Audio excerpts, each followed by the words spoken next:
Planet Zoo has been rated E10 plus by the MSRB for crude humor, mild blood, and mild violence. It has been approved for all persons ages 10 and over. This video is brought to you in part by The Night Sheriff by Phil Foglio.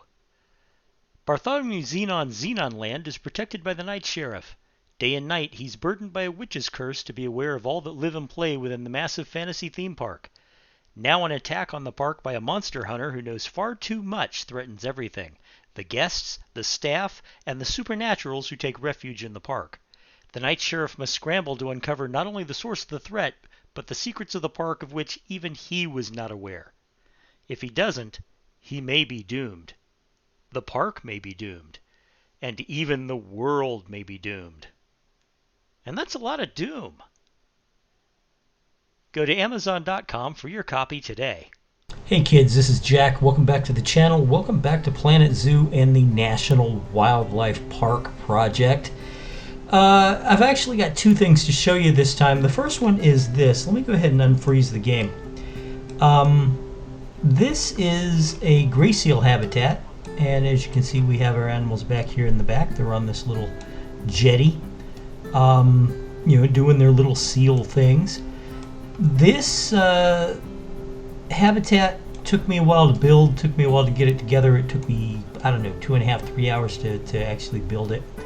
And after building it, I was, really glad I got it, really good feeling about it, because it's a good looking habitat. It works. The people can come down there. They come down here to look at it. It's obviously, you can see the people are not ignoring the place, right? So I went to, I recorded the build video, and I went to edit it. And in the process of editing the build video for the gray seal habitat, I managed to permanently delete the build footage irrevocably. So I can't actually show you the build for the gray seal habitat, and I apologize for that because I was hoping that you'd enjoy it. But these things occasionally happen, unfortunately. But I did wanted to show you the habitat. Now, like most seals and ocean-going animals, they don't need a lot of things on their land. I mean, you notice they don't have any plants. They don't need any plants. They live up in the rocky coasts of the Arctic, where not a lot of plants grow. But, they do have their toys, and they've got the water, and they've got these jetties that they can sleep on and sun themselves, and they do. So anyway, the other thing that I wanted to show you is this. This is a habitat for king penguins. You see, they're whoops. Let's get out of the tree. There we go. King penguins. These are the second largest of all the penguin species. I have actually had an up close and personal encounter with the king penguins. In Orlando, SeaWorld in Orlando does backstage tours. And one of their backstage tours is basically meet the penguins. I have a video of it on this channel. If you're interested in, you can find it. And we did that. What happened was my brother Nathan, who takes care of me. I mean, I know I've mentioned it before, but I'm physically disabled. I'm greatly physically disabled. My brother Nathan asked me what I wanted to do for my birthday, and I said, you know what I'd like to do? I'd like to go see the penguins, because penguins are my favorite animal. I love penguins. Why? I couldn't begin to tell you, but I love them to death. I love penguins. I think they're just so cool. They're so neat. And what I was thinking was, you know what? We'll go we'll go down to SeaWorld, and we will, go into SeaWorld and maybe have some barbecue for lunch, and we'll see, maybe see a dolphin show, and then we'll go through the Empire of the Penguins attraction, which is basically an indoor penguin habitat. They keep the entire place. Once you walk, they warn you going in, this building is kept at 38 degrees. Wear a jacket, We're not going to give you a jacket. If you get cold, we've warned you. And then you go in and you can see that the penguins are swimming around in front of you, and they're up on a rock face, and it's all very cool. It's a very cool habitat for a zoo, which I know a lot of people don't think of SeaWorld as a zoo, but it is a zoo. And I figured that's what we'd do, and then we'd come home.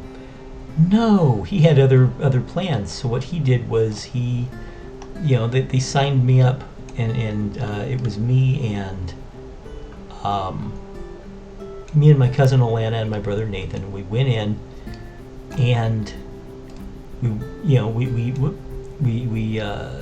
reported into this one area at a certain time, and a zookeeper met us and walked us back, and we went behind the scenes, and then we went through the backstage area of the park where all the veterinary offices were, and the facilities management. And we went in and we talked about, they talked to us about the penguins, and they showed us penguin eggs that were incubating, and their veterinary facility, and they talked about how many different species of penguin they had at the park, which was 6. They had 6 different species, including king penguins and rock hoppers and chin straps, and they did not have African penguins at this park. They did not have emperor penguins. Nobody has emperor penguins, but they did have king penguins. So anyway, then we walked out into the habitat. I mean, we were, we got prepped up. They, had us, make sure you wash your hands first. Please step into this soap wash for your feet. And then we walked into the habitat, and, we were looking around, and the zookeeper said, now, what I'm going to do now is I'm going to bring some penguins over so you can meet them up close and personal. And she did. She walked, into she walked into the habitat itself, where the guests could see her walking past, and she bent down and said something. It was like she was talking to him.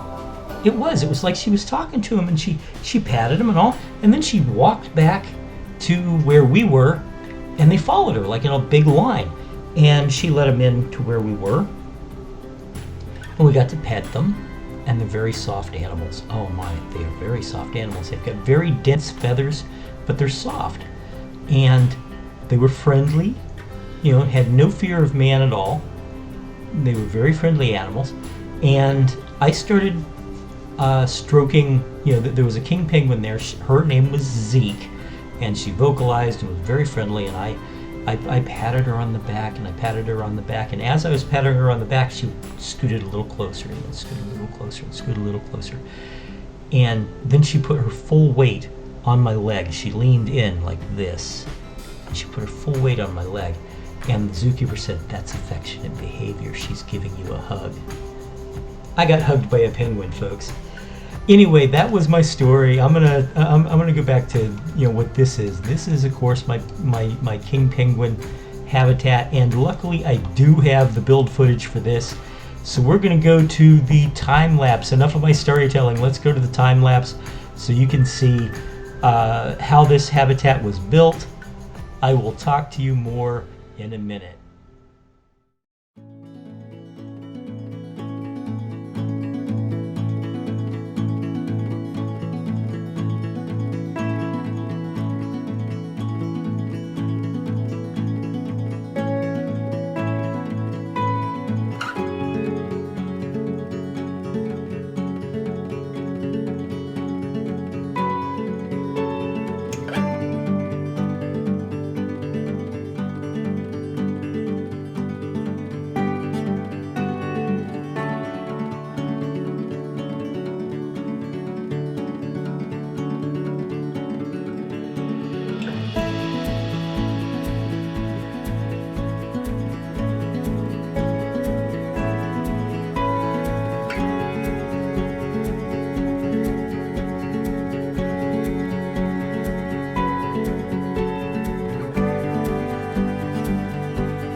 And there it is, boys and girls. It was a pretty simple build. They don't require a lot of space. They do require a lot of deep water.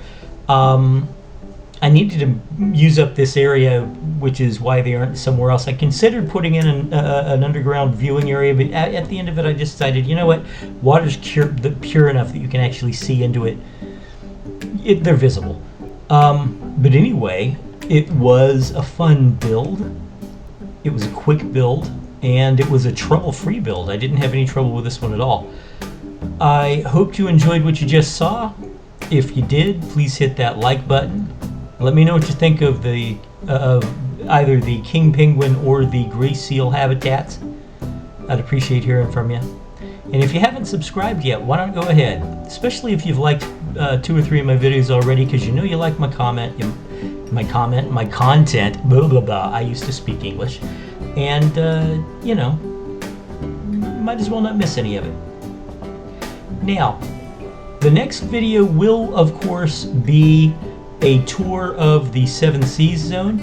But after that, we're going to start in on the European animals. I have never worked with any of those European animals. I don't even know where I'm going to put them yet. I do have some ideas because the first one's going to be the alpine ibex. So I look forward to doing that, and I look forward to talking to you guys. Thank you very much. I'll talk to you next time.